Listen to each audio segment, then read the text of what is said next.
Hello, my name's Peter Purvis. Welcome to Doctor Whoooeeooo. Oh, okay. Hello, and welcome to Doctor Whoooeeooo. And we four like Doctor Who. And thanks for coming and listening to or watching our podcast. Today we're going to discuss the Aztecs with Barbara, Ian, Susan, and the First Doctor. And we have Elijah, Philip, and Harry. Harry, say hi to everyone. Greetings, one and all. Philip, say hi.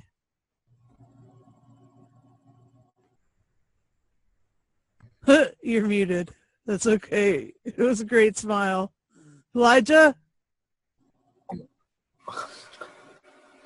Philip, you go. Oh, sorry. My apologies. I said, hello, you lovely people. There you go. Over to you, Elijah. Hello, everyone. All right. So Doctor Who's first season got close to the end of it with this story. It was interesting to see like Barbara become really a center point. So hence my Barbara Wright cosplay. But anyway, what did you think of the story, Philip? Go for it.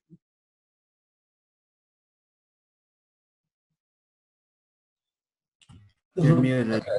I'm on mute again, but I'll take myself off. Well, you know what? This is a very, very nice piece. I mean, it's a freehand for the companions. They each got their own little story going on in the Aztecs. But the most notable one would have to be, of course, Barbara, who plays the queen. What was the name of the queen that she? Yetaxa. She was. Yetaxa. Yetaxa. I said that earlier on. I can't forgot it out of my head already. Yeah, Yetaxa. So that was a nice little byplay for her, and it does sort of say too much power goes to your head. So you always be careful what you hold. And I like the fact that also Ian gets to be a part of the Aztec militia, and he has to fight his way to some sort of supremacy. That was quite good. The Doctor falls in love unwittingly with a resident old biddy in the gardens of Coco, as I call it. So that was kind of fun. And you know what? There are quite clever things about how they rigged that wall compartment to open up with the wheel pulley. That was quite a clever, ingenious thing. So maybe the Aztecs did make the wheel after all, after they found that out. So that's quite nice.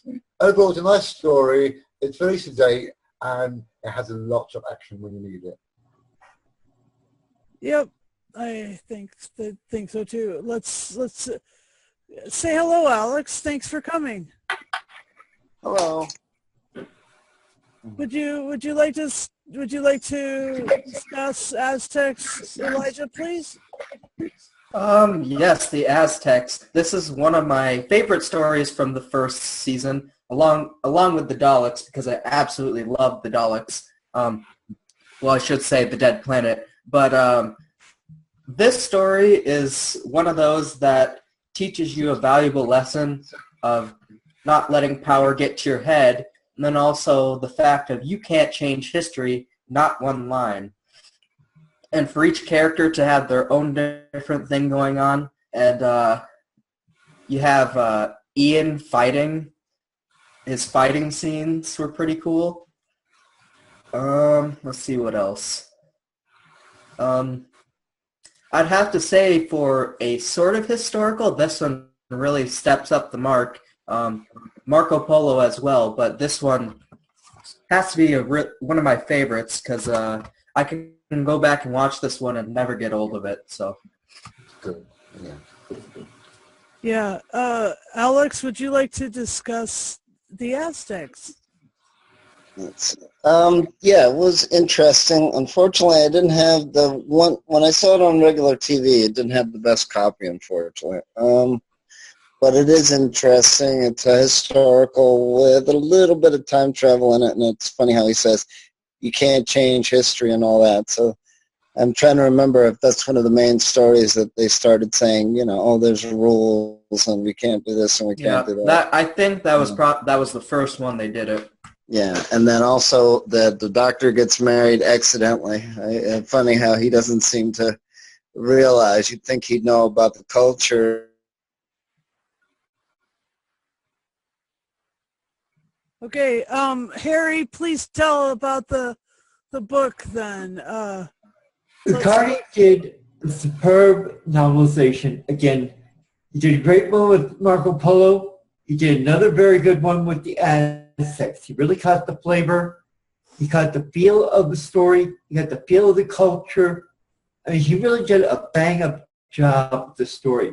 He wrote the original story that we saw on television. He did the novelization. He said the man did a bang-up job with this one. Who wrote it? He wrote this one. He also wrote Marco Polo. So you've got both. You got him as both original writer and author as well. So you've got both halves with Marco Polo, with the Aztecs. You've also got both halves with Marco Polo as well. So you've got two of the top historical stories from the first season having been done by the same man. Cool. I haven't read the book, but Mark Lucarati wrote the screenplay and then wrote the book apparently from his own screenplay. So I mean, he knew what he was getting at. That's pretty brilliant. And like the thing that really grabbed me about this was Outlook, the high priest of knowledge. He was there and vouched for Barbara and said Barbara is definitely Yetaxa. And I mean that was really amazing because she was not it wasn't a sure thing because what's his name? Let me see.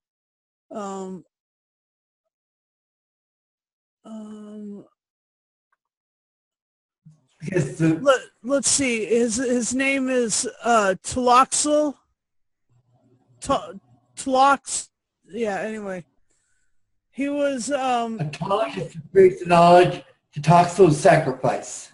Yeah. He was. Yes.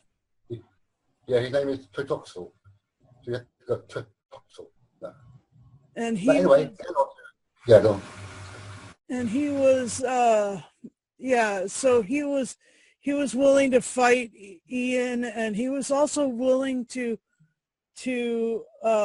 deny Yetaxa a couple of different times in the proceedings.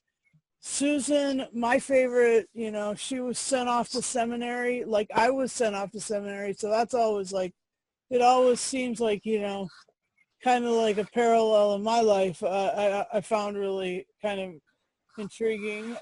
And Susan is to be married to the guy who is going to be killed on the eclipse. So Perfect victim, perfect sacrifice. yeah, my gosh, that was a tough like engagement too. But the doctor's engagement to Kamenka is adorable. I met a Kamenka cosplayer at Gallifrey One. She was so cute. Oh my gosh. Yeah. So all those things came to pass. Is there let's open the floor. Anybody want to say anything else about Aztecs? Can I say that I think that the sceneries and the sets are very well realized and very gorgeous to look at. That's the main thing about the story. The way they managed to bring the story to life with all their sets and the flats that they use. And you know what? Even the subject of the race of Aztecs who practice sacrifice. That's quite a dark story for kids back then to watch at 5:15 after tea. That's quite a dark subject, but they handled it very well, and that's what I mean. I would love on its original transmission and be like, oh my God, what horrible people. Oh, there you go. I was going to say, returning to the findings of these episodes, because the Aztecs was lost for a while. If I'm correct, episodes 1 through 3 were found by Paul Venezis in, I'm pretty sure it was Nigeria, and they found episode 4 somewhere else, but episode 4 is the only copy that has an Arabic soundtrack, which is available on the DVD. So there's a little tidbit for you. Cool. Also, this was Caroline Ford's vacation week during this shooting. She got a week off because that was in the schedule. So that's why we don't see her for one episode. She was on vacation during that time. And for our next story, Censor Rights, that's another, that's the actress played in Barbara. That's her vacation week is in there. Oh. So we've got people getting vacations during the shooting of the show for 1 week.